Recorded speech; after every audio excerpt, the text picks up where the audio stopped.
C'est la semaine de l'engagement. Et donc on va en parler ce matin, on va parler de l'engagement et évidemment l'engagement dont nous parlons c'est l'engagement de la foi.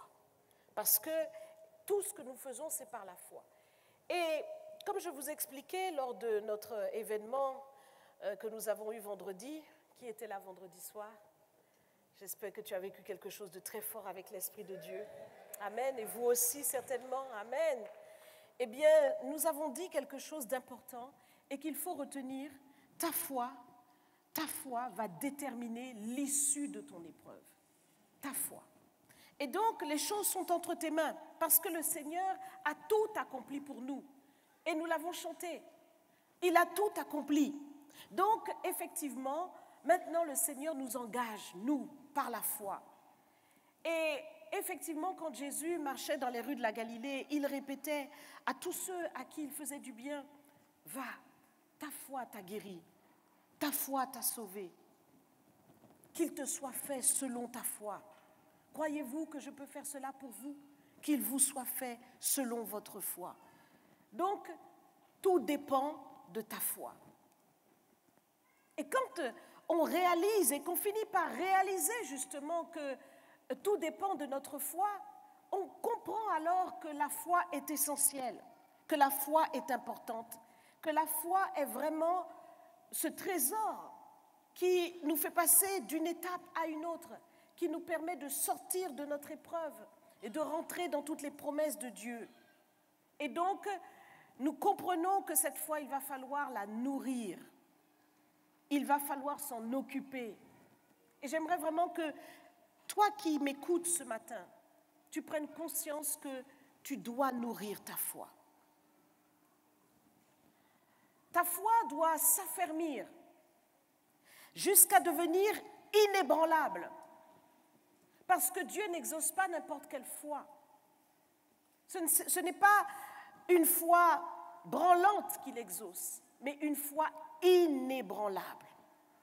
Et c'est ce que Dieu veut produire en toi. La parole de Dieu nous dit que Jésus est le chef et le consommateur de notre foi. Ça veut dire que c'est sa nourriture. Il se nourrit de cela. Et donc, pour pouvoir prendre cette nourriture, consommer notre foi, il va nous placer dans des challenges. Il va nous placer dans des épreuves qui vont nécessiter une foi inébranlable. Et c'est pourquoi tu dois nourrir ta foi. D'une foi faible, tu dois passer à une foi forte. D'une foi chancelante, tu dois passer à une foi ferme. D'une petite foi, tu dois passer à une grande foi. Et donc, c'est l'objet de tous ces enseignements que je vous donne, parce que je sais que c'est la clé. Et celui qui possède sa foi, c'est ce que la parole de Dieu nous dit dans Hébreux, pour l'avoir possédée, les anciens ont reçu un témoignage favorable. Donc celui qui possède sa foi n'est pas ébranlé par ce qu'il traverse. Il n'est pas ébranlé par ce qu'il traverse. Ce qu'il traverse, ce qu'il vit ne l'impressionne pas. Ce qu'il vit, ce qu'il traverse ne le déstabilise pas. Parce qu'il sait que sa foi est au-dessus de ces réalités-là. Il n'est pas impacté par les 5 sens qui lui font voir, entendre des choses. Non, parce qu'il sait que la foi n'a rien à voir avec ces 5 sens-là. La foi est dans une dimension supérieure. La foi, je le répète, est dans une dimension supérieure de la dimension terrestre, de la dimension qui est une perception. La foi est supérieure à cela. La foi, en fait, te relie directement à la puissance du royaume. La foi, c'est comme en fait être connecté au-dessus de toutes les choses terrestres. Là où le règne de Dieu exerce son autorité et sa toute-puissance. Et vous savez, dans le royaume de Dieu, évidemment, il y a un roi. Et le roi, c'est le Seigneur. C'est lui qui règne. C'est lui qui dicte sa volonté. Et tout dans son royaume est fonction de sa parole. La parole des anges ne compte pas. La parole des premiers-nés ne compte pas. Ce qui compte, c'est la parole du Seigneur. Amen. Et pareil aussi, celui qui a la foi et qui est donc relié au royaume de Dieu ne compte pas sur les paroles des hommes. Pas d'impact, pas de force. Ne compte pas même sur sa propre parole, mais il compte sur la parole du Seigneur, qui a toute autorité. Parce que la foi, justement, est reliée à la parole. Elle se base sur la parole du Seigneur. Donc, pour le croyant, qui sait qu'il doit entretenir sa foi, tout ce dont il a besoin, c'est d'une parole sur laquelle il va se baser, sur laquelle il va appuyer sa foi. Un songe, une vision, une promesse de Dieu, une prophétie, une révélation, une conviction que Dieu te donne, la parole du Seigneur. Et j'aimerais que tu te souviennes de ce que Dieu t'a dit. Qu'est-ce que Dieu t'a dit?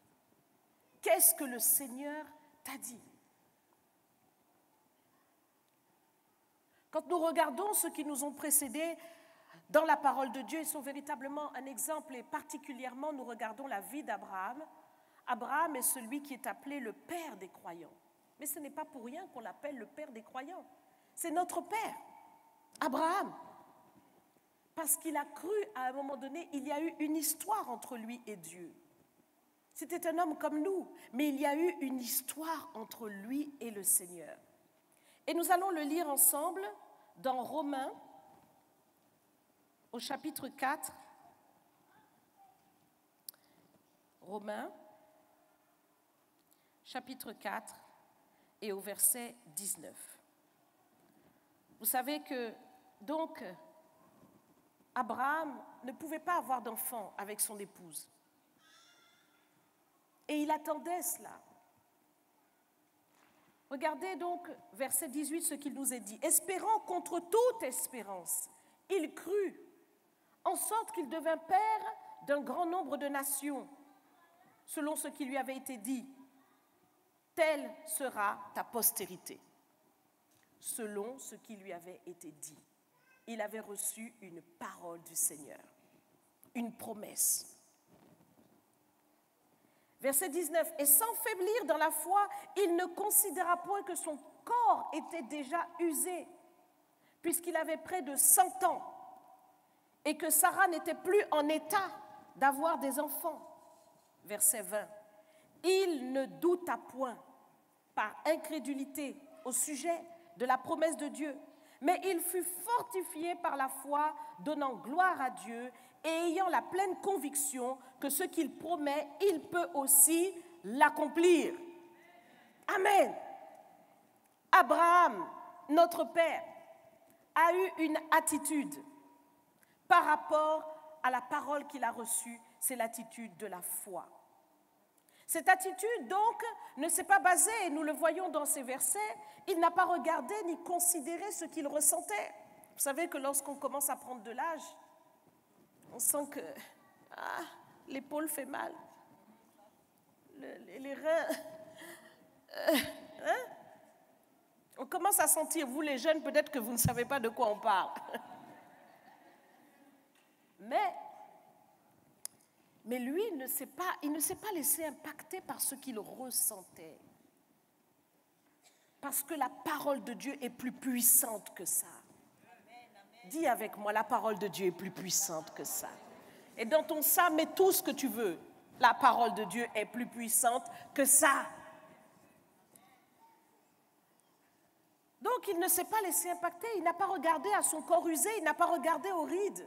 Il n'a pas regardé aux rides de Sarah, à tout ce qui tombait, parce que ça tombe.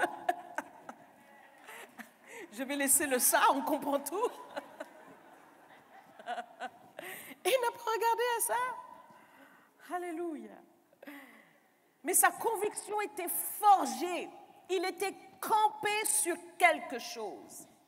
Et il faut que tu comprennes que ta foi doit s'accrocher à quelque chose. Tu veux avoir une foi forte et c'est nécessaire, alors ne laisse pas ta foi être impactée par les choses que tu vois, c'est une autre dimension. Ta foi s'accroche à la parole de Dieu. C'est sur cette assurance-là, parce que la foi, eh bien justement, saisie, la parole de Dieu nous le dit, la foi est une ferme assurance des choses que l'on espère. Oui, une ferme assurance. Donc c'est une assurance de la véracité de la parole de Dieu, une assurance que ce que Dieu dit, il a le pouvoir de l'accomplir. Amen. Et donc effectivement, il s'est positionné ainsi, dans sa situation. Il est véritablement celui auquel nous devons regarder pour devenir les hommes et les femmes de foi de notre temps. Et quand nous regardons aussi l'exemple de David, David se retrouve dans une situation où tout le monde tremble en Israël. Parce qu'il y a un Goliath, un géant qui s'est levé, qui menace l'armée et toute une armée, imaginez des milliers d'hommes, toute une armée est défaite devant le côté impressionnant de Goliath. Ils regardent la tête de Goliath, ils sont effrayés. Ils regardent les épaules de Goliath, ils sont effrayés. Ils regardent le torse de Goliath, ils sont effrayés. Ils regardent ses jambes, ses pieds, ils sont effrayés. Ils regardent sa lance, ils sont effrayés. Tout ce qu'ils voyaient suscitait en eux l'effroi. Toute une armée. Et comment se fait-il que David, lui, regarde la même chose et ne voit pas la même chose? Alléluia. Toi aussi, tu dois apprendre à regarder tes situations et à ne pas voir comme les autres voient. Ah, tu peux acclamer. Tu dois regarder à tes situations et ne pas voir ce que les autres voient. Parce que tout le monde tremblait devant Goliath. Tout le monde voyait un géant. Mais David, lui, l'a vu tout petit devant l'Éternel. Le seul géant aux yeux de David, c'est Dieu. Amen. Donc lui, il est serein, il est confiant, il est déterminé et il est ferme dans son positionnement. Il dit, mais quelle est cette affaire? Comment cet incirconcis a osé insulter l'armée du Dieu vivant? Et il regarde tout le monde qui tremble et dit, mais attendez, mais qu'est-ce qui se passe ici? Il ne comprend même pas l'état d'esprit de tout le monde parce qu'il sait que Goliath n'est rien devant la puissance de Dieu. Il minimise la situation. Il n'est pas impressionné de ce qu'il voit. Toi aussi, puisque tu comprends que tu dois regarder au Père de la foi, tu dois comprendre que tu dois avoir une foi comme David. Face à tes situations, il faut les minimiser devant la grandeur de ton Dieu. Tu dois les minimiser. La foi n'est pas impressionnée par ces situations, mais la foi, au contraire, est investie de la toute-puissance de Dieu. Elle est investie. La foi de David est campée. Et là, il y a quelque chose d'intéressant dans ce qui s'est passé dans cette situation. David n'a pas reçu une parole. Dieu ne lui a pas donné une vision par rapport à cette situation du géant. Dieu ne lui a pas dit quoi que ce soit. Vous voyez, tout à l'heure, je vous ai montré l'exemple d'Abraham qui, lui, avait reçu une parole du Seigneur. Il avait reçu une promesse dans sa situation. Mais voici maintenant la situation de David face au géant. Il n'a pas reçu de parole. Il n'a pas eu un réma. Dieu ne lui a rien dit. Mais maintenant, il se trouve que David est campé et la foi de David est campée sur quelque chose. Et j'aimerais te révéler sur quoi. Parce que ce n'était pas une parole du Seigneur révélée. Ce n'était pas une vision, ni un songe, ni une prophétie. Mais David s'est d'abord appuyé sur la connaissance qu'il avait de Dieu, la connaissance expérimentale de son Dieu. David connaissait qui est l'Éternel. Il connaissait que Dieu, eh bien, dit tout simplement que la victoire appartient à l'Éternel et pas aux incirconcis. Donc David s'est basé sur son expérience. Il avait déjà expérimenté comment le Seigneur l'avait délivré de l'ours, délivré du lion.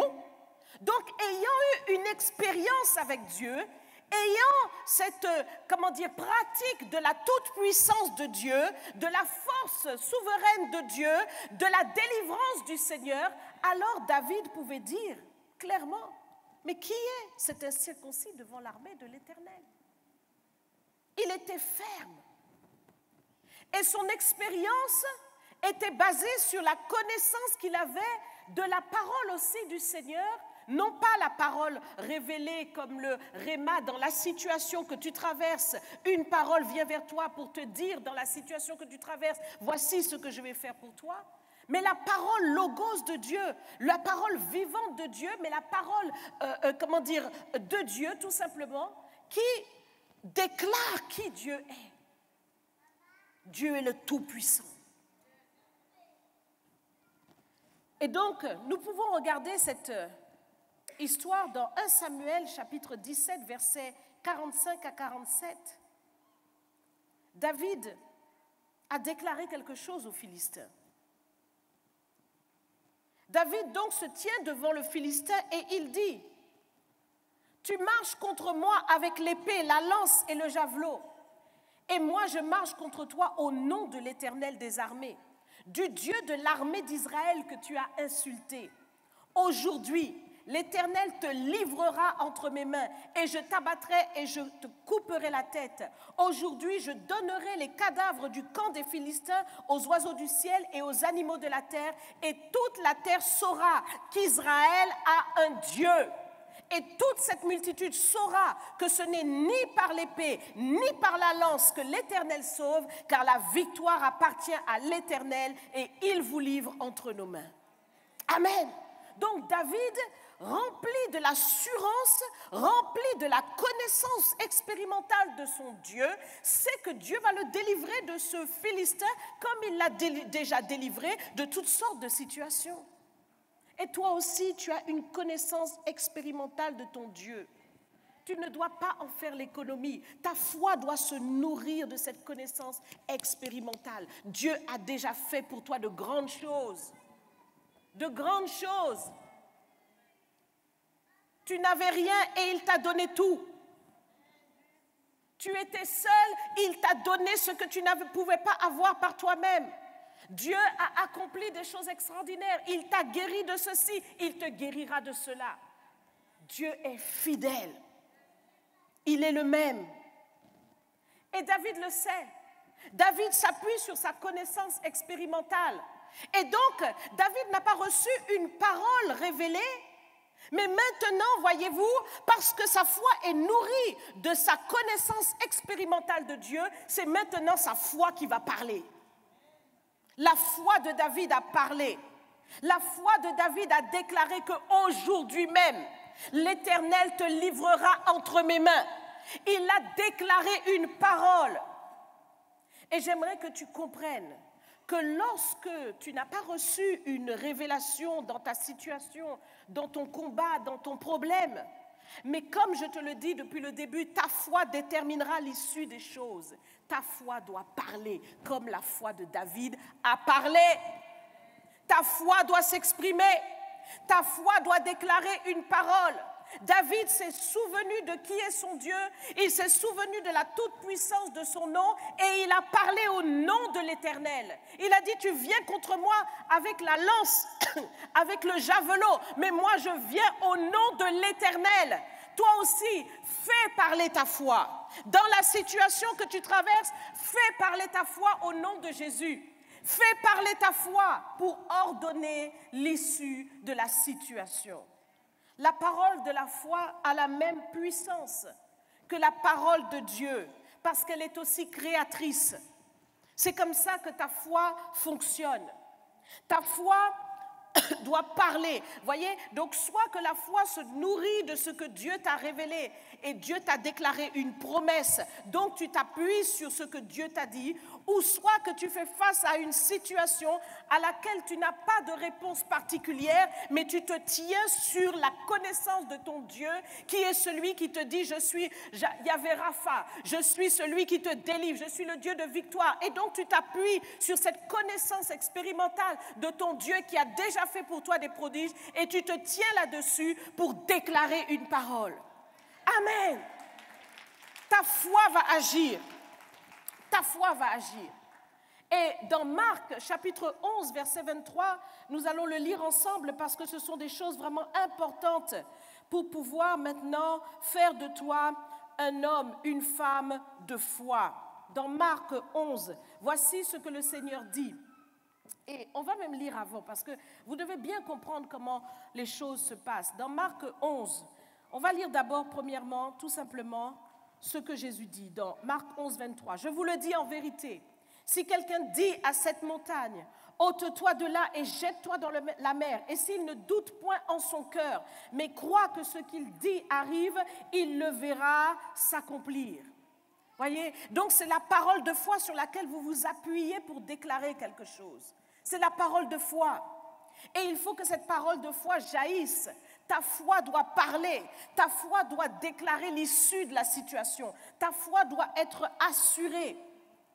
Et dans ce qui est dit ici, il est sous-entendu beaucoup de choses parce que le Seigneur lui-même a donné des ordres à ses disciples.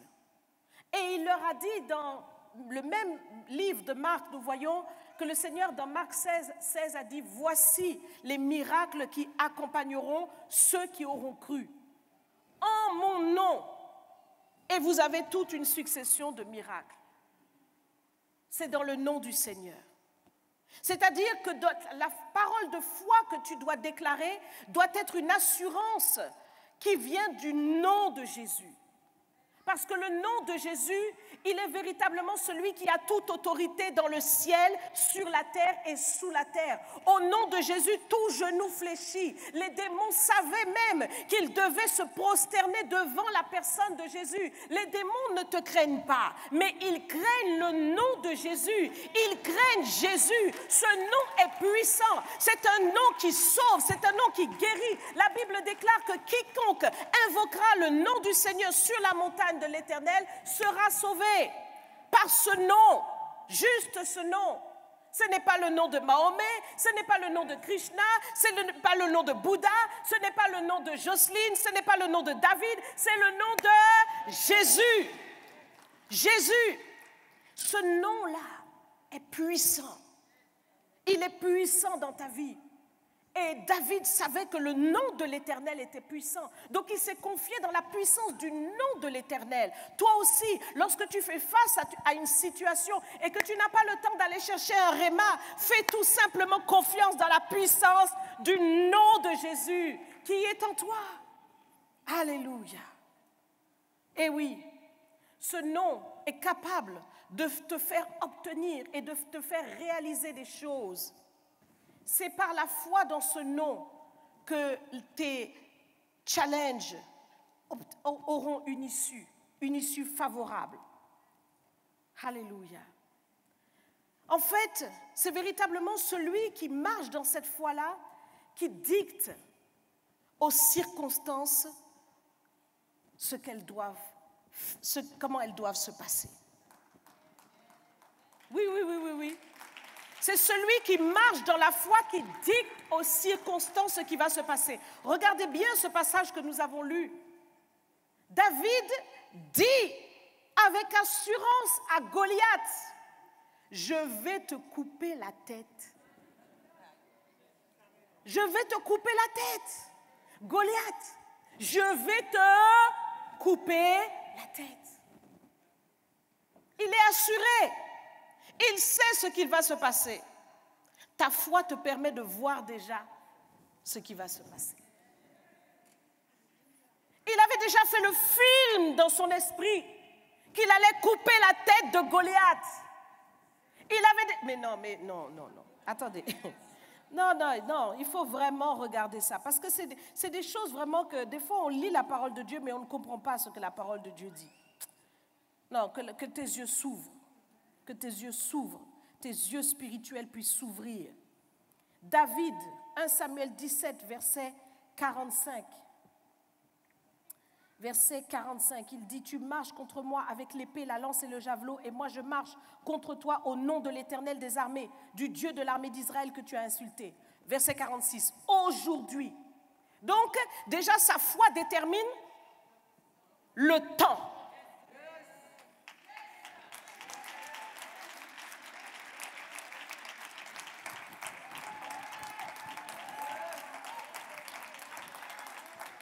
Sa foi détermine. Aujourd'hui, l'Éternel te livrera entre mes mains. Maintenant, je t'abattrai et je te couperai la tête. Donc, la foi détermine le comment.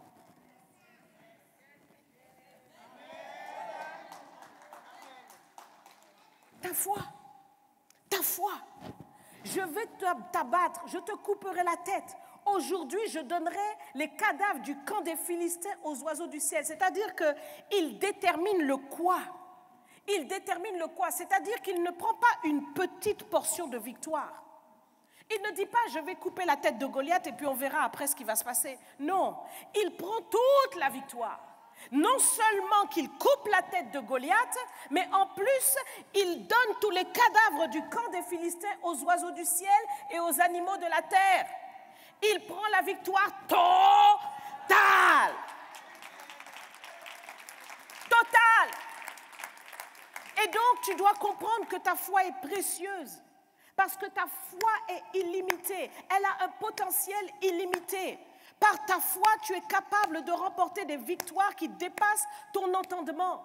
Il y a des choses extraordinaires que Dieu veut te faire faire par ta foi. Voyez, ta foi. Qu'il te soit fait selon ta foi. David avait la foi de tout ça. Quelle est la quantité ou la qualité de ta foi? Qu'est-ce que tu veux prendre avec la foi? Amen. Qu'est-ce que tu veux prendre avec la foi? Et donc, effectivement, David a réalisé tout cela. Lui était un homme positionné. Et le Seigneur veut que ta foi, eh bien, soit cette foi ferme-là. La même que Abraham, la même que David. Mais pour cela, il va falloir maintenant que tu sois rempli de tout ce qui nourrit la foi. Tu dois être rempli du souvenir de la parole de Christ, du souvenir de la parole de Dieu. Souvent, nous sommes remplis de plein de choses. On se souvient de toutes nos détresses. On se souvient de tous nos malheurs.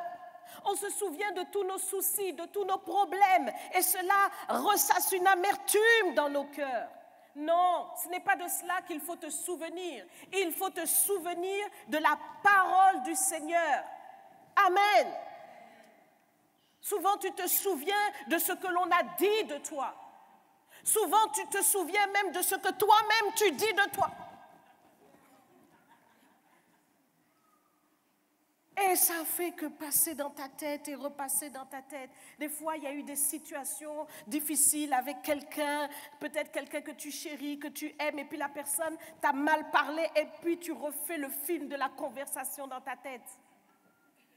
Tu te souviens de ce que les gens disent. Mais à partir de maintenant, si tu comprends ce que je te dis, laisse ça de côté. Laisse ça de côté. Tu as besoin de nourrir ta foi. Et donc, tu ne vas pas laisser ta foi être impactée par des choses négatives, mais au contraire, tu vas laisser ta foi être nourrie par les choses de Dieu, te souvenir de la parole de Christ, te souvenir de ce que Dieu dit, te souvenir de ce que Dieu dit. Parce que toutes les choses, la Bible dit que tout homme soit reconnu menteur. Seul le Seigneur est la vérité. Quand Jésus parle et quand Jésus te parle, quand Jésus parle dans sa parole, c'est la vérité. Ça veut dire quelque chose de solide, d'inébranlable. Cette foi éprouvée au creuset de la terre. Cette parole est vraie. Donc, qu'est-ce que Jésus t'a dit? C'est cette vérité sur laquelle tu dois t'appuyer. et qui va briser toutes les autres paroles, tous les diagnostics, toutes les conférences, toutes les choses qu'on a pu faire contre toi pour déclarer des paroles contre toi. Et cette parole que le Seigneur nous a tous dit à nous les croyants, à laquelle nous devons nous appuyer, sur laquelle nous devons nous tenir campés, solides, c'est que tout est possible à celui qui croit. Tout. Tout. Ma question à toi ce matin, c'est est-ce que le Seigneur dit certaines choses sont possibles à celui qui croit? Juste certaines. Quelquefois, par endroit, par moment, surtout quand il se sent bien. Non. Tout est possible à celui qui croit. Et j'aime bien cette histoire où cet homme se retrouve dans une difficulté par rapport à sa fille qui est à l'extrémité. Alors il supplie Jésus, il dit, Jésus, vraiment, viens, ma fille est à l'extrémité. Le Seigneur dit, je vais la guérir. Et puis pendant que le Seigneur marche, vous savez, tout le monde veut trouver quelque chose auprès du Seigneur, donc Jésus avance. Mais en même temps, il y a cette femme qui a la perte de sang, qui a besoin d'être guérie de son mal. Et cette femme a été guérie. Alors ça a pris du temps et j'imagine cet homme. Oh là là, ma fille, mais oh là là, ça prend du temps, mais Seigneur, dépêche-toi. Vous imaginez un peu. On s'est tous retrouvés dans une situation vraiment où on sent que c'est l'urgence, que quelque chose doit se faire, c'est maintenant, sinon c'est fini. Et puis voilà que les personnes qui travaillent dans sa maison viennent et arrivent vers lui et disent, mais c'est pas la peine d'importuner le maître maintenant. Eh bien oui, c'est pas la peine. Elle est morte. Et j'imagine le Seigneur qui se tourne vers lui. Crois seulement. Crois seulement. J'imagine que le Seigneur a porté ce geste-là qu'on ne peut pas voir dans la Bible. Mais je suis sûre que le Seigneur lui a fait croire seulement. Parce que dans le seulement, ça veut dire n'ajoute rien. Ne dis rien. Ne parle pas. Mais crois seulement. Alléluia.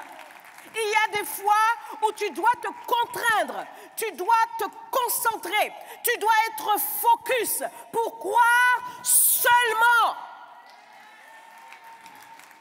Seulement. Donc ne laisse pas les pensées, les paroles, les choses, les diagnostics, tout ce qui se passe tout autour Non, crois seulement. Parce que la foi suffit à elle-même. Et c'est tout ce dont tu as besoin. Tu as besoin de la foi. La foi répond à tout. Ah, c'est vrai que dans Ecclésiaste, il est dit « l'argent répond à tout ». C'est écrit. L'argent répond à tout. Tu as un problème, bon voilà, mais sauf qu'il y a des choses que l'argent ne peut pas acheter.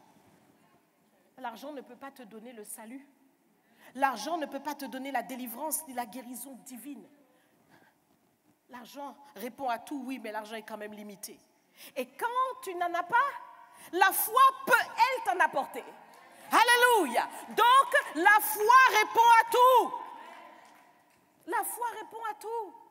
Et c'est très important pour toi, donc, de réaliser que ta foi est un trésor inestimable, plus glorieux, plus grand que toutes les perles, que toutes les richesses de ce monde. Ta foi, ta foi, ta foi. C'est pourquoi il faut garder les yeux fixés sur le Seigneur pendant que tu avances.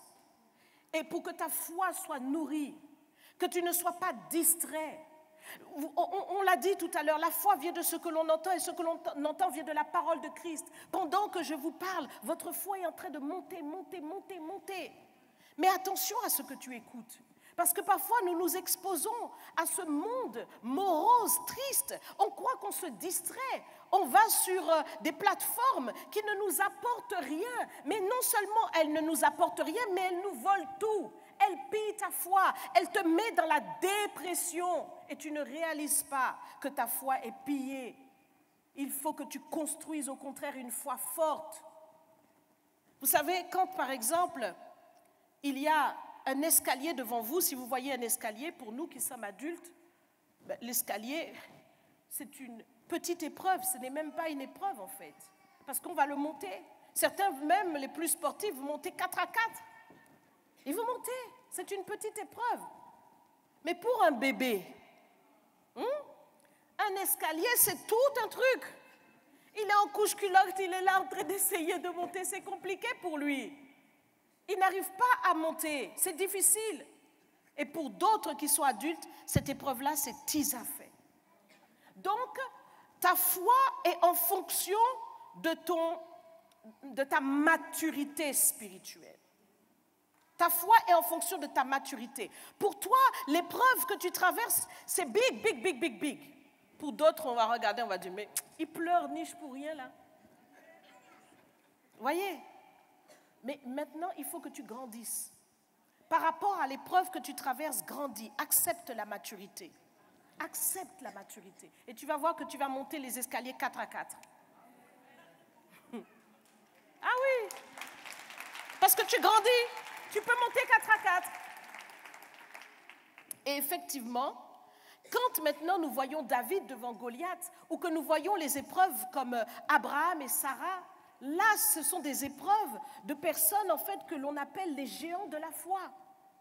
Là, ce sont des épreuves, voyez, qui démontrent vraiment, eh bien, que ce sont des personnes qui ont une foi envers et contre tout.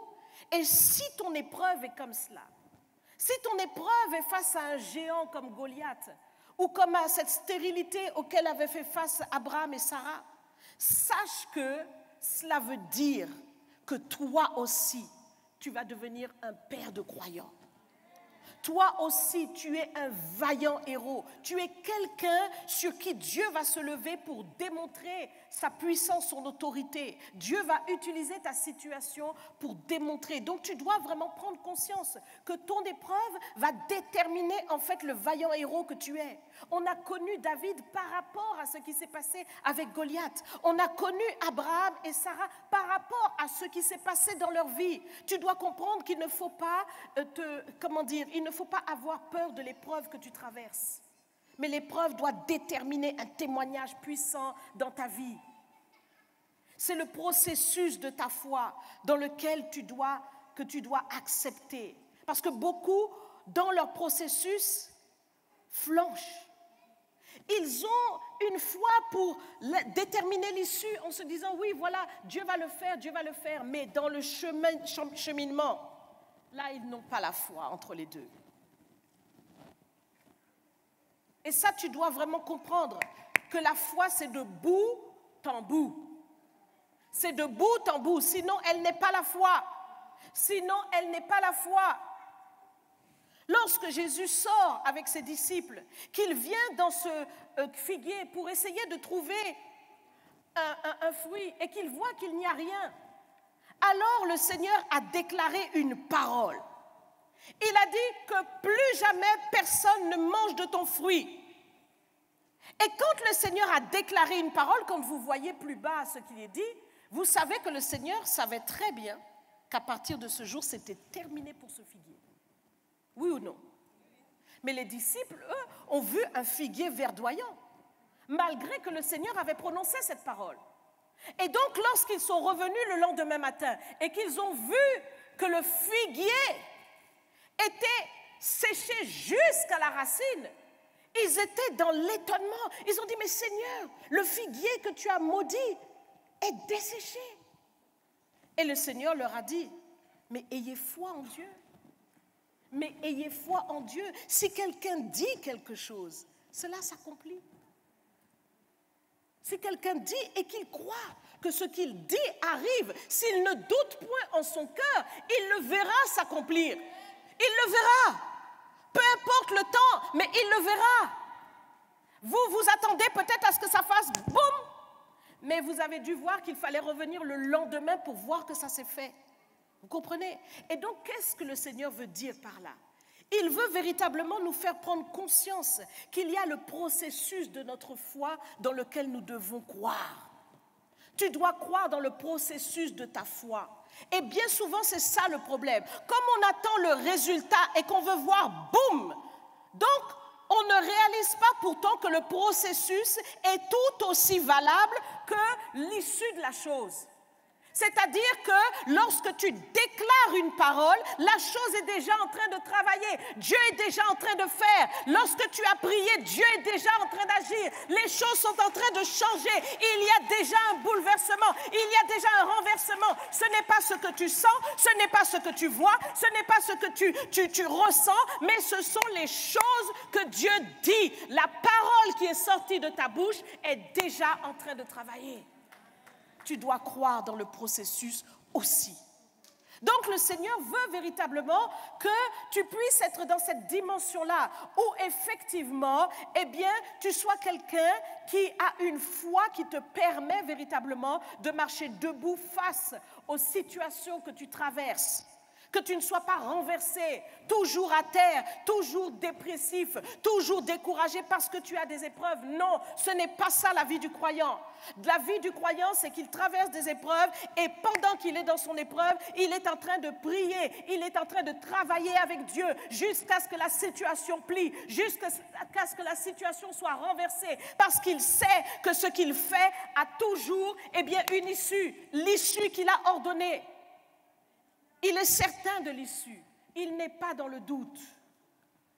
Et donc, si tu crois quelque chose, non seulement tu dois croire, mais tu dois faire confiance au processus que Dieu lui-même a ordonné.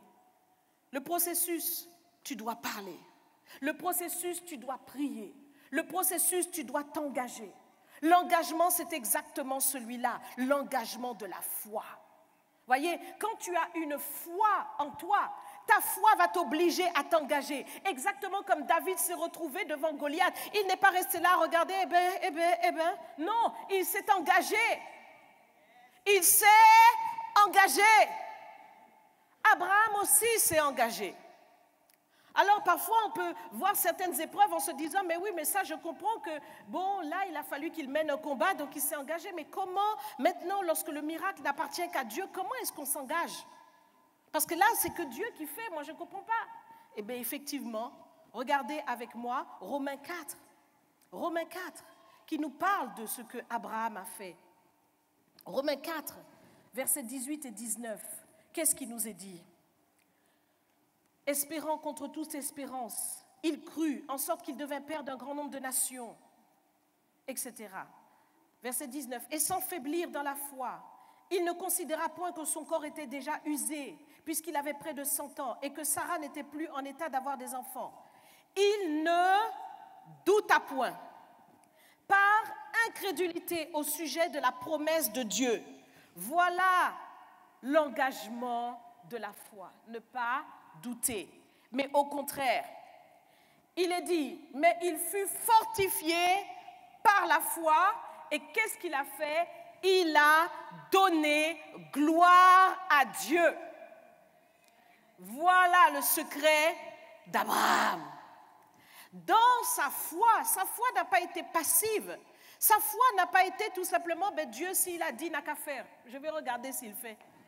Non. Dis avec moi, non.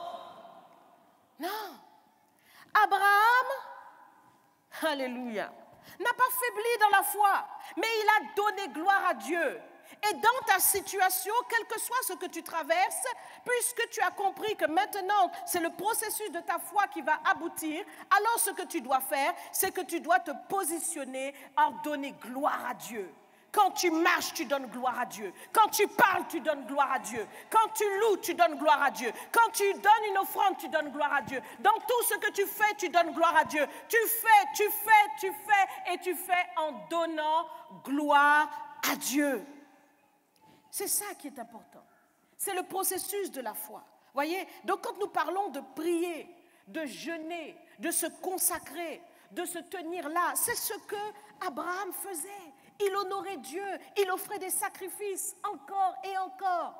Et il était donc dans cet engagement permanent, l'engagement de sa foi avec Dieu. Il ne s'est pas retiré en arrière. Parfois tu es là et tu dis, oh, je suis fatigué de prier, j'en ai marre, je prie, Dieu ne répond pas. Non. La prière, le processus, n'oublie pas, ça travaille. Tu n'as pas vu comment le figuier a été desséché, mais le lendemain, cela s'est produit. Et Abraham, c'est ce qu'il faisait. Il passait ses nuits avec Dieu. Il passait ses nuits avec Dieu. Alors Dieu lui faisait sortir et lui dit, regarde les étoiles. Il avait cette intimité, il avait cette connexion, il était proche du Seigneur. Et pendant donc ton processus, Dieu va te rapprocher de lui. Pendant ton processus, il faut faire confiance. Il faut faire confiance dans ta prière. Il faut que tu aies confiance dans ta prière. Il faut que tu aies confiance dans ton cheminement. Il faut que tu aies confiance dans ce que tu fais, parce que tout cela va aboutir à l'accomplissement. Voyez, lorsque nous prions, la prière ne nous montre pas l'issue. Non. La prière ne nous montre pas, mais la prière nous emmène vers l'issue. Donc, parfois, parce que tu n'as pas vu quand tu as prié, tu t'es découragé. Non, la prière ne te montrera pas l'issue, mais la prière t'emmènera vers l'issue. Donc, fais confiance à la prière. La prière est puissante. Et je vais terminer par ceci. Il faut que les croyants bannissent la peur. Ah, ça c'est un morceau. Ça c'est un morceau. Pasteur David, je prends le temps. Hein? Vous voulez que je prenne le temps? Ça va, ça va. Tout va bien. On est là dans la présence du Seigneur et il ne faut pas qu'on reparte comme on est venu. On est d'accord? Il faut bannir la peur. Effectivement, tu ne dois pas avoir peur de quoi que ce soit. Et ce que je suis en train de vous dire, ce ne sont pas des choses que moi-même je n'ai pas expérimentées. Ce que je vous dis, c'est ce que Dieu me dit de vous dire. Parce que moi-même, je suis passée par là. Et le Seigneur m'a clairement fait savoir que tu ne dois avoir peur de personne ni de rien. Et je peux vous dire que maintenant, je n'ai peur de personne ni de rien. Ah oui, j'ai mangé du lion. Le lion de la tribu de Juda. Alléluia. Alléluia. Tu ne dois avoir peur de personne ni de rien. Parce que si Dieu est avec toi, nous l'avons chanté, un total praise. Si Dieu est avec toi, qui sera contre toi? Personne. Même les plus grands sorciers peuvent prendre tous leurs vêtements qu'ils veulent faire, toutes leurs incantations. Ils ne peuvent rien, rien, rien, rien, rien, rien et rien. Parce que Dieu est avec toi. Quelle que soit toute arme, le Seigneur dit, toute arme forgée contre toi sera sans effet. Toute arme. À partir de là, tu peux lui faire confiance. Donc, ce que le Seigneur veut véritablement, c'est que tu sois dans cette assurance-là. Tu ne dois pas avoir peur de ton épreuve. Et beaucoup de gens ne se rendent pas compte, mais ils vivent dans la peur. Avant même d'être dans l'épreuve, ils vivent déjà dans la peur. Peur de tomber malade. Surtout dans les histoires de Covid. Oh là là, on a peur. Déjà même, on te dit que tu as le Covid. Ah oui. Tu as déjà envoyé des messages sur toute la surface de la terre. Priez pour moi, j'ai le Covid. Mais attends. Non. Tu n'es même pas encore arrivé en réa que tout le monde sait déjà que tu dois prier pour toi. Non, mes bien-aimés. Non. Non. La peur. La peur, la peur, la peur.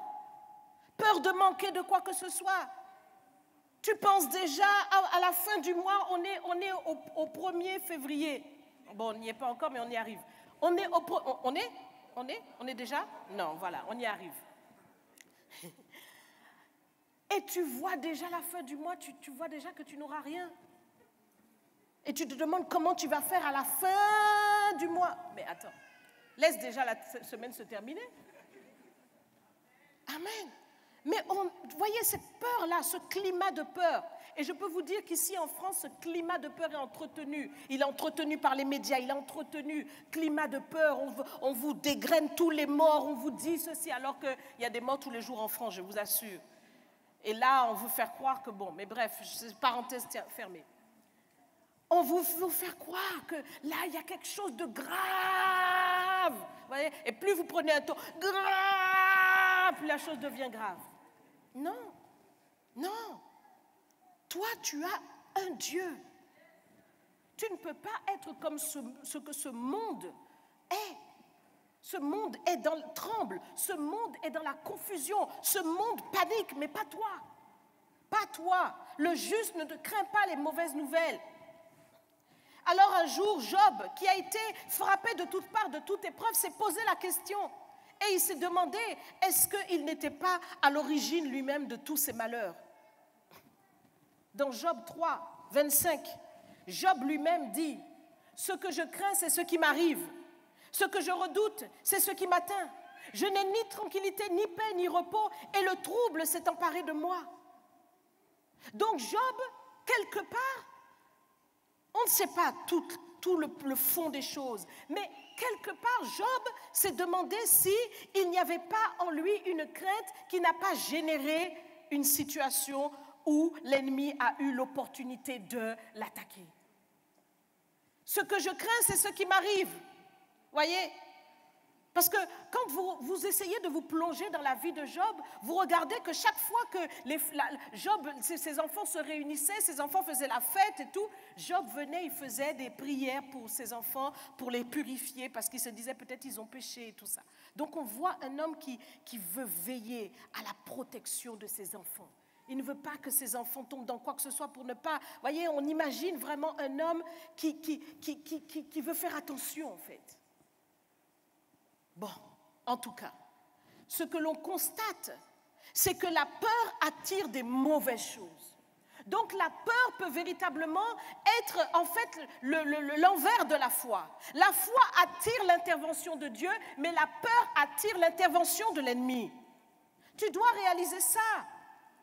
Et il faut veiller à ne pas vivre dans la peur. Jésus disait, mais ne craignez pas, ne crains rien. Combien de fois cela est répété dans la Bible? Ne crains rien. Il nous dit, prenez courage. Il nous dit, prenez courage. J'ai vaincu le monde. Vous aurez des tribulations, mais prenez courage. Ça veut dire, ne craignez pas les tribulations que vous allez traverser, parce que moi, j'ai déjà vaincu pour vous, et vous aussi, vous vaincrez. Vous vaincrez parce que la victoire qui triomphe du monde, c'est notre foi. C'est cette victoire-là. Et donc, il faut chasser la peur pour vivre dans la foi. Tu dois chasser l'esprit de peur de ta vie. Tu dois prendre autorité sur cet esprit de peur. Si c'est un esprit ancestral, il doit quitter ta vie.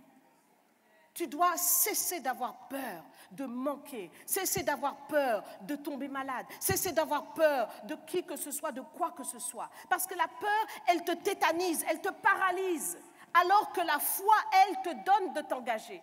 Et bien souvent, dans le ministère, nous pouvons sentir un élan à un moment donné, et puis après, 3 pas en arrière. Mais pourquoi le 3 pas en arrière? C'est la peur de s'engager. C'est la peur de s'engager. On a peur. On a peur des conséquences. Certains ont peur de se consacrer à Dieu en ayant peur des conséquences. Ils se disent, ah, moi si je me consacre là, les épreuves que je vais avoir, Mauvais raisonnement. Si tu t'engages, plus grande sera ta bénédiction. Si tu t'engages, plus grande sera ta récompense. Si tu t'engages, plus grande sera la gloire que Dieu va manifester. Mauvaise réflexion. Donc, c'est important, mes bien-aimés, de réaliser cela. La foi que tu as va te pousser à l'engagement. Et nous parlons d'engagement parce que nous sommes dans la semaine de l'engagement. Mais c'est ce que Dieu veut, c'est un engagement de foi. C'est l'engagement des hommes et des femmes qui ont compris que leur foi va les positionner dans un engagement total. Et c'est ainsi que David s'est engagé devant Goliath. Il n'a pas eu peur parce qu'il savait. Et donc il s'est engagé. Pareil pour Abraham. Il s'est engagé dans ses sacrifices, dans sa consécration. Toi aussi, Dieu veut te positionner dans cet engagement. Ta foi ne doit pas faiblir, mais elle doit saisir les promesses de Dieu. Et donc pour cela, il faut maintenant que tu fortifies ta foi et que tu rentres dans cet engagement. Par beaucoup de faiblesse, tu as reculé, tu as perdu du temps. La dépression t'a saisi, le découragement, et tu as dégringolé dans la dimension par rapport à laquelle tu étais déjà. Certains voyaient des songes très forts et non plus de songes. Certains voyaient des choses très fortes, avaient une communion très forte et puis plus rien, parce qu'ils ont dégringolé dans leur engagement de foi.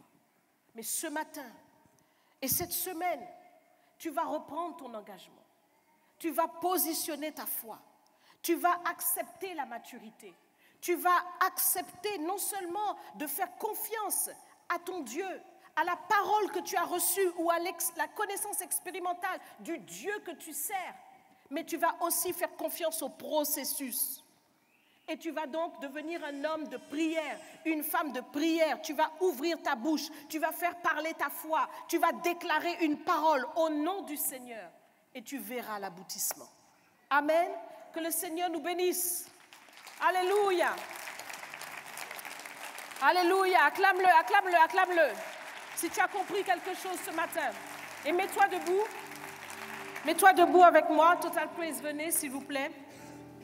Mets-toi debout et nous allons prier dans ce sens. Vous aussi qui êtes à la maison, nous allons prier dans ce sens. Nous voulons vraiment une foi engagée, une foi forte.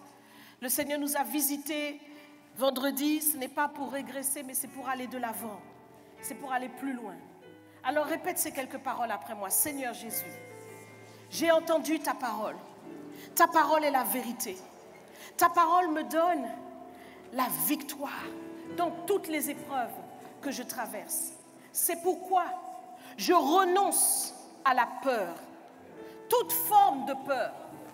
Je renonce à toute peur qui dépasse mon entendement, des choses inconscientes. Je renonce à cette peur. Je renonce à la peur ancestrale qui était déjà là dans ma famille.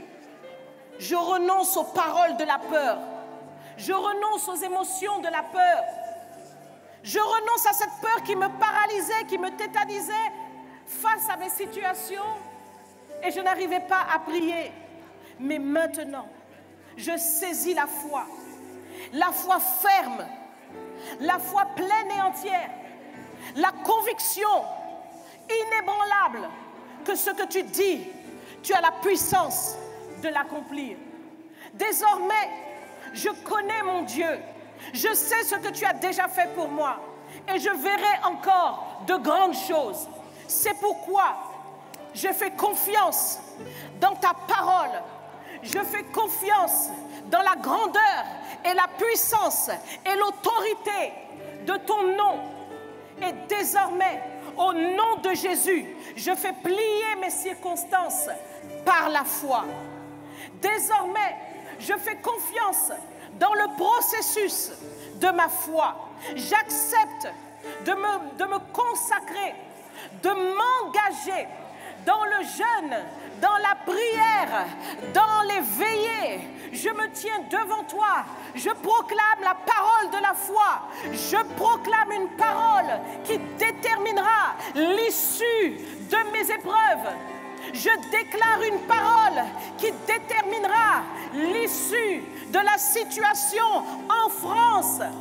Oui, Seigneur, et partout où tu m'envoies.